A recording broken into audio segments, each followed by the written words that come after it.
¿Qué tal, hermanos? Que Dios los bendiga. Nuevamente aquí el pastor Ociel.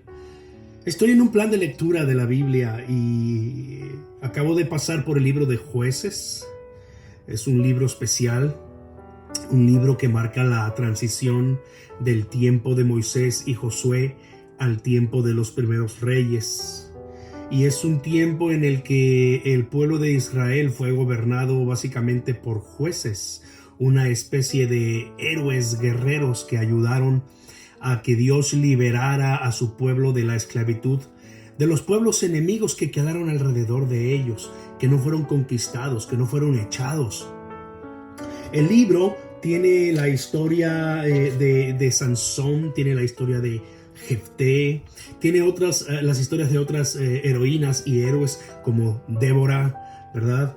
Y estas historias son historias, en la mayoría de ellas, inspiradoras, con grandes lecciones de fe, pero también podemos encontrar allí puntos negros en la historia del pueblo de Israel en este tiempo. Me llama la atención algunas declaraciones en este libro, en el capítulo 2 básicamente, y cosas que se repiten en el resto de los capítulos.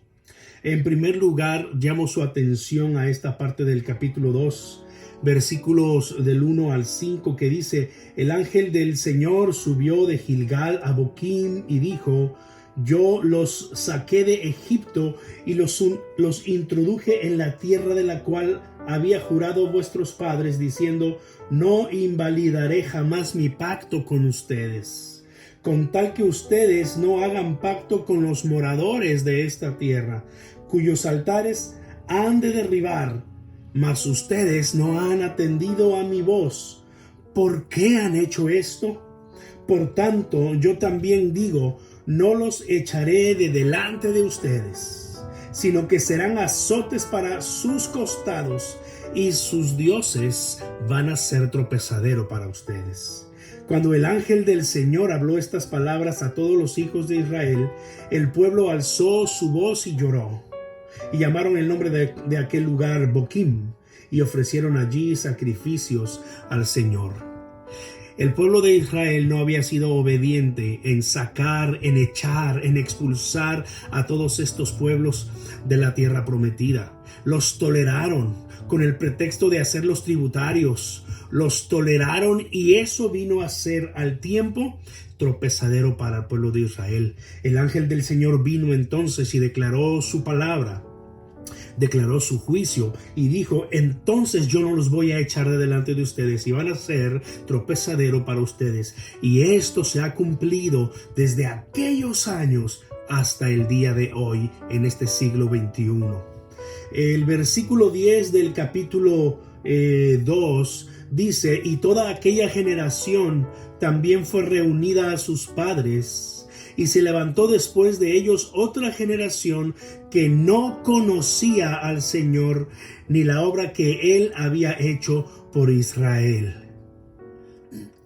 Y es que en los versículos anteriores se había dicho que Josué había muerto y que toda esa generación que conoció a Josué había vivido conforme a la voluntad de Dios, pero cuando Josué murió y esa generación murió, se levantó otra generación que no habían oído de las cosas grandes que había hecho Dios por Israel, que no conocían al Señor.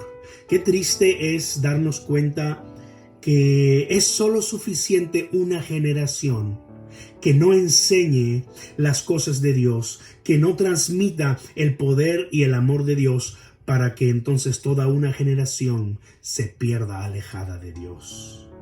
El versículo 11 sigue diciendo: después los hijos de Israel hicieron lo malo ante los ojos del Señor y sirvieron a los Baales, los dioses de estos pueblos alrededor. Dejaron al Señor, el Dios de sus padres, que los había sacado de la tierra de Egipto, y se fueron tras otros dioses, los dioses de los pueblos que estaban en sus alrededores, a los cuales adoraron y provocaron a ira al Señor. Dejaron al Señor y adoraron a Baal y a Astarot. Y se encendió contra Israel la ira del Señor, el cual los entregó en manos de ladrones que los despojaron y los vendió en manos de sus enemigos alrededor, y no pudieron ya hacer frente a sus enemigos. Por donde quiera que salían, la mano del Señor estaba contra ellos para mal, como el Señor había dicho y como el Señor se lo había jurado, y tuvieron gran aflicción. Y el Señor levantó jueces que los libraran de la mano de los que les despojaban, pero tampoco oyeron a sus jueces, sino que fueron tras dioses ajenos, a los cuales adoraron. Se apartaron pronto del camino en que anduvieron sus padres, obedeciendo los mandamientos del Señor. Ellos no hicieron así. Cuando el Señor les levantaba jueces, el Señor estaba con el juez y los libraba de la mano de los enemigos todo el tiempo de aquel juez, porque el Señor era movido a misericordia por sus gemidos a causa de los que los oprimían y afligían. Mas acontecía que al morir el juez, ellos volvían atrás y se corrompían más que sus padres, siguiendo a dioses ajenos para servirles e inclinándose delante de ellos, y no se apartaban de sus obras ni de su obstinado camino. Y la ira del Señor se encendió contra Israel y dijo: por cuanto este pueblo traspasa mi pacto que ordené a sus padres y no obedece a mi voz, tampoco yo volveré más a arrojar de delante de ellos a ninguna de las naciones que dejó Josué cuando murió, para probar con ellas a Israel si procurarían o no seguir el camino del Señor, andando en él como lo siguieron sus padres. Por esto dejó el Señor a aquellas naciones sin arrojarlas de una vez, y no las entregó en mano de Josué. Y entonces se empieza a narrar la historia de los jueces. Y nosotros vamos a leer una y otra vez cómo Dios, usando a estos jueces, libera al pueblo de la aflicción y de la opresión. Pero cuando este juez muere, dice el texto una y otra vez: y los hijos de Israel volvieron a hacer lo malo ante los ojos del Señor. Esta expresión se va a repetir una y otra vez a lo largo y ancho del libro de los jueces. Tan así que hacia el final del libro, este es el texto que está allí, versículo 25 del capítulo 21. En estos días no había rey en Israel. Cada uno hacía lo que bien le parecía. Era un pueblo sin ley. Era un pueblo ingobernado e ingobernable. Cada quien hacía lo que quería, adorando dioses ajenos, levantándose una generación tras otra que se olvidaban por completo de Dios. ¿Qué podemos aprender, hermanos, de todo esto? Número 1, toma tan solamente una generación para que la siguiente generación se olvide de Dios o no conozcan a Dios del todo. Por eso yo animo a cada familia: instruye a tus hijos.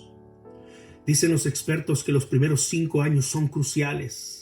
Enséñales, aunque tú pienses que puede ser pérdida de tiempo, aunque tú pienses que ellos no te están entendiendo, enséñales la palabra de Dios, enséñales los mandamientos, enséñales a amar a Dios. Después de los 5, continúa reforzándolo, síguelos instruyendo, que aprendan las historias bíblicas, que memoricen las escrituras. Sí, llévalos a la iglesia, sí, hazlos participar de las clases bíblicas, de discipulado, de los grupos de estudio, de la escuela dominical, de los medios que sean posibles. Instruye al niño en su camino, y aun cuando fuere viejo, no se apartará de él, porque toma tan solamente una generación para que nuestros hijos se olviden de Dios. Así que instruye a tus hijos. La segunda cosa que yo puedo ver y que podemos aprender aquí es que el pecado, la desobediencia a Dios, la maldad, tiene consecuencias.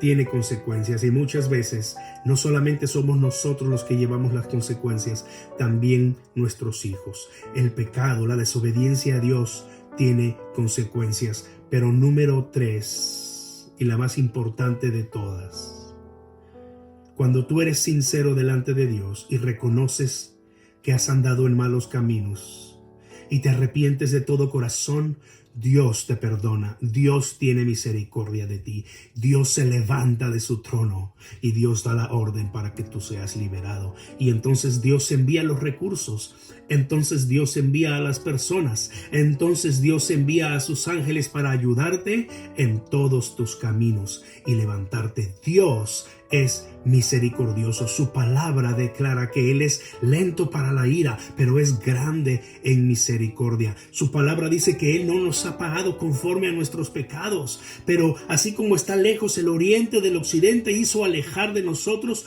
nuestras rebeliones, y dice que su misericordia y su fidelidad son eternos y nuevas son cada mañana. Así que, hermano, recurre a la misericordia de Dios. Amigo, busca a Dios en este tiempo. Cuando todo esto pase, cuando nuevamente podamos salir a las calles, cuando hagamos nuestra vida que teníamos antes, a la que estábamos acostumbrados, no te olvides de Dios, porque ese es el peor error que comete la humanidad. Cuando las cosas están difíciles, clamamos a Dios, pero cuando todo vuelve a la calma, nos olvidamos. Que no te pase como este pueblo del libro de los Jueces. Levántate, busca a Dios de todo corazón, humíllate delante de Él, y tú verás la mano de Dios obrar en tu vida. Soy el pastor Osiel de la Iglesia del Nazareno en Bridgeton, New Jersey, aquí en los Estados Unidos. Que Dios te bendiga.